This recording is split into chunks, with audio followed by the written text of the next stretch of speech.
he on this side? All right, he's on this side. Is he? No? Yes, he is. Jim? There you go. See, he's on the side. Yay. Okay, would you like me to read this? Or do you? Okay. We had to hurry up and push through the bank bailout. Then we had to rush to bail out GM and Chrysler. Now on top of that, we have cash for clunkers. We had to hurry up and push through cap and trade, which we haven't done, by the way. We haven't pushed through cap and trade.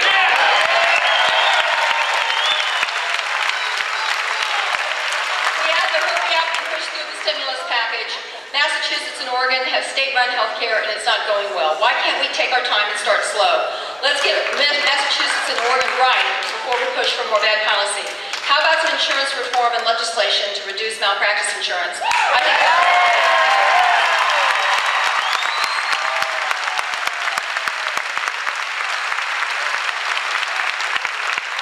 and the last thing in his question was what happened to pay-as-you-go. I will tell you, let me do pay-as-you-go first. I am actually the Senate sponsor of pay-as-you-go, and I have got several co-sponsors, and it was introduced in the Senate 2 weeks ago, and I am busy arm-twisting as many senators as I can to support pay-as-you-go. Your families have to do it. We ought to have to do it. And so it is important. And I know I've got people here from the Missouri legislature. Jeff Ward is here from Jefferson County, and others are here from Jefferson City. In Jefferson City, we had to balance the budget. We couldn't spend money we didn't have. And it is a much better way to run a railroad, pardon the expression, to have to pay as you go and be responsible in terms of that. In terms of rushing things through, I will tell you that I think the reason that there aren't a final version of the House bill or the Senate bill is because we're not rushing things through. As much as it's been...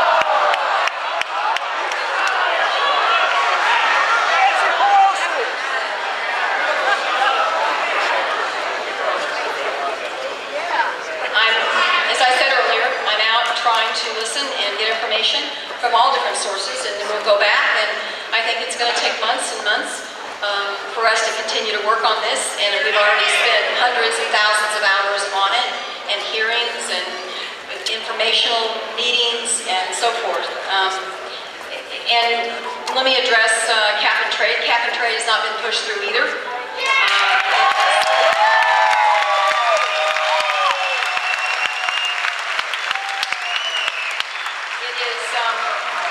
It has been considered by a committee in the House, but there has not been a vote of the House, and there's not even a bill out of committee in the Senate. So there's no rush on that piece of legislation either. Now, let me tell you, does anyone want to hear my position on that? I will start with the part that will bring the immediate reaction, and that is that I believe global warming is real and that it's a huge problem.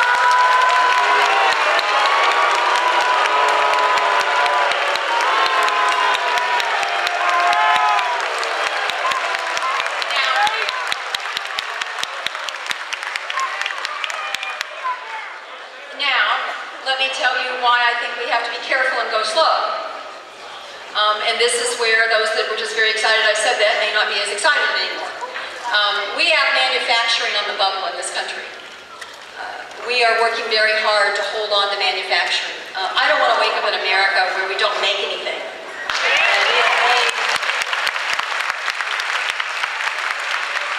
We have been proud in this country since our birth of our ability to make things, of our ability to be a beacon to the world as it relates to our technological advances in terms of machinery and our ability to lead the world. And so, at this point in our history, I think we have to be very careful about the international community as it relates to India and China. Common sense here would tell you that it's the same atmosphere. And if we take steps to put additional costs on the emission of carbon, and China doesn't, and India doesn't, then what we are saying to our manufacturers is, why don't you run over to China and India and begin manufacturing things? And China, I mean, this is hyperbole, and it's exaggeration that I'm using it to make a point. China is putting up a coal-fired plant every 10 minutes. So we have to be careful that we bring the international community along so that there is not a competitive disadvantage to American manufacturing as we do the cap and trade bill. I think we can. And the other thing I've said, and this is where I get in trouble with some of my friends on the left, I'm not shilling for the coal folks. I don't have any particular affinity for people who have coal mines or sell coal, but I do know that my neighbors in St. Louis County, they can't call Ameren and say, hey, today I'd like you to send me some of that electricity that's made with wind or solar.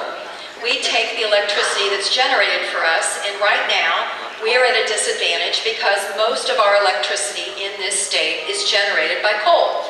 I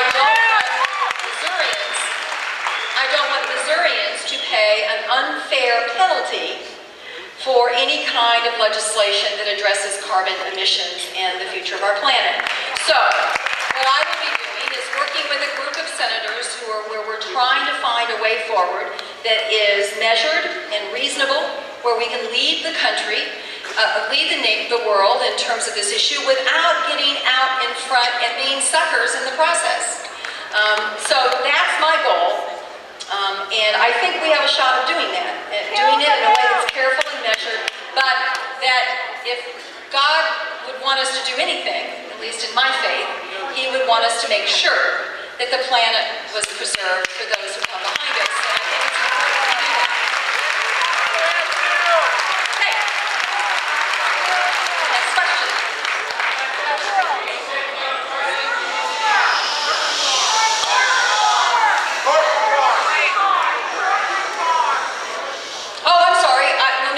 I'm sorry, I got so carried away with cap and trade. Tort reform. As you all know, probably we did it in Missouri. We did very, very aggressive tort reform, and there has been a dramatic drop-off in malpractice lawsuits in Missouri. Now, I'm wondering how many of you that are clapping saw your healthcare costs go down. Yeah, and by the way, they've done really aggressive tort reform in a state-by-state basis, which, by the way, is where I think those kinds of things should occur, is in the states. The federal government doesn't know best. The states should make up their own minds on many, many, many issues, and the federal government shouldn't be doing it, which is, you know, you'll see many times in my votes when I kind of been swimming upstream, it's based on my belief that states should be giving a great deal. I know many of you have read the Constitution. You know that states' rights is an important part of our Constitution. So, the states that have done really aggressive tort reform, California, Texas has done really aggressive tort reform, Florida, really aggressive tort reform, but yet their healthcare costs, in fact, in Florida, their healthcare costs have risen faster than almost any place else in the country, even with the tort reform. So I think it may be something that is being sold out there by someone as the cure-all to something, and where it has happened, it hasn't worked to bring down healthcare costs. So.